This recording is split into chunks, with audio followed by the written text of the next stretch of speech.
சித்தர்கள் நீங்கள் நினைப்பதைப் போல சாதாரணமானவர்கள் அல்ல. அது ஞாபகம் வச்சுக்கணும்.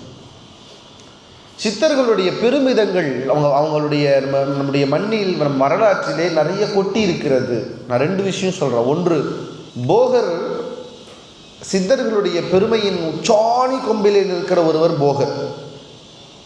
இத்தனைக்கும் அவர் மட்டும்தான் இங்கிருந்து வந்தவர் இல்லை, சீனாவிலிருந்து வந்தவர்னு ஒரு செய்தி உண்டு. இல்லை, இங்கிருந்து அங்கே போய் அங்கே ஒரு சீனர் உடம்போடு இங்கே வந்தாருன்னு ஒரு செய்தி உண்டு. சித்தருடைய வரலாற்றிலே நிறைய குழப்பம் உண்டு. தெளிவான வரலாறுகள் கிடைக்காது. நம்ம சொல்கிறது தான். போகர் பண்ண அற்புதங்களில் பெரிய அற்புதம் எது தெரியுமா?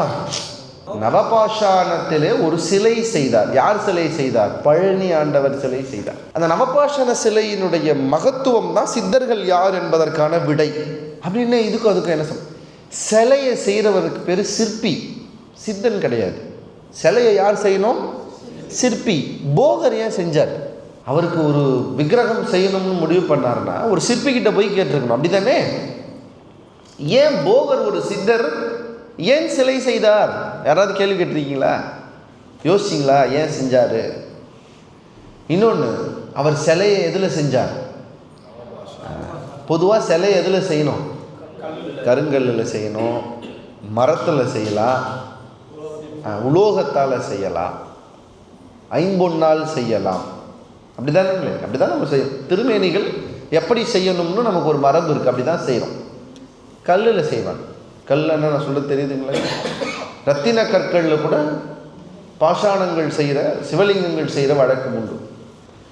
ஆனால் திருமூலர் எதில் செய்கிறார்? நவ பாஷாணம். அப்படின்னா என்னதுங்க?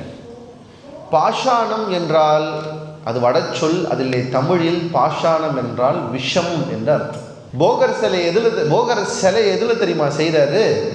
9 வகையான விசேஷ விஷங்களை கொண்டு சிலை செய்கிறார். நல்லா கவனிங்க. 9 வகையான விஷங்களை, பாஷாணங்களை கொண்டு சிலை செய்கிறார். இப்போது விஷத்தில் இருக்கிற சிலையில் செஞ்ச அபிஷேகத்தின் நீரை நாம் உண்டால் நமக்கு அது என்னவாகணும்? என்னங்க ஆகணும்? விஷமாகணும், நஞ்சாகணும். ஆனால் போகர் செய்த நவபாஷாண சிலையை தொட்டு வருகிற எல்லா பொருளும் அமிர்தத்தின் மருத்துவத்தன்மையோடு இருக்கிறது. இப்போ நமக்கு கேள்வி வரணும், விஷம் 9 போட்டு செஞ்ச சிலை எப்படி அமிர்தமானது? அங்கே தான் சித்தர்கள் யாருன்னு நிற்கிறாங்க. இன்றைக்கி நம்ம அந்த 9 பொருள் எதுன்னு கண்டுபிடிச்சிட்டோம். தெரியுங்களா? 9 பாஷாணங்கள் எங்கன்னு தெரியும். யாராவது திரும்ப அப்படி ஒரு சிலை செய்யுங்களேன்.